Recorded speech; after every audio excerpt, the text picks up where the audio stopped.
పులివెందుల నా పులివెందుల అని చెప్పి గర్వంగా విరవీగే జగన్మోహన్ రెడ్డి అడ్డాలో 6,000 ఓట్లకు పైగా టీడీపీ పడగనెత్తుండగా 600 ఓట్లు కూడా దాటని పులివెందుల పులి కాన్స్టిట్యుయెన్సీ జెడ్పీటీసీ లోకల్ బాడీస్లో. ఇలాంటి పరిస్థితుల్లో ఆఖరికి వాళ్ళకి వచ్చిన 11 స్థానాల్లో 11% కూడా రీచ్ అవ్వలేని పరిస్థితుల్లో ఈరోజు వైఎస్ఆర్సీపీ ప్రభుత్వం ఉండడం వల్ల ఆయన కళ్ళు చెమర్చాయని అందరికీ అర్థమవుతున్నాయి.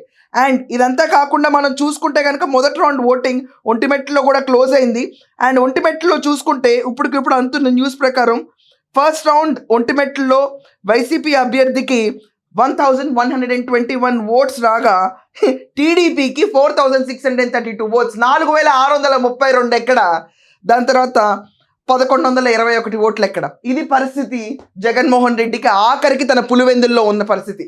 ఎక్కడో వేసాను, విరుచుకుపడి తిరుగుతాను, ఈవీఎంలు మ్యానిపులేట్ అయిపోయినట్టు బ్యాలెట్ బాక్స్లో కూడా దిక్కులేని పరిస్థితుల్లో వైఎస్ఆర్సీపీ ఉంది. దేనికి ఉంది దిక్కులేని పరిస్థితుల్లో?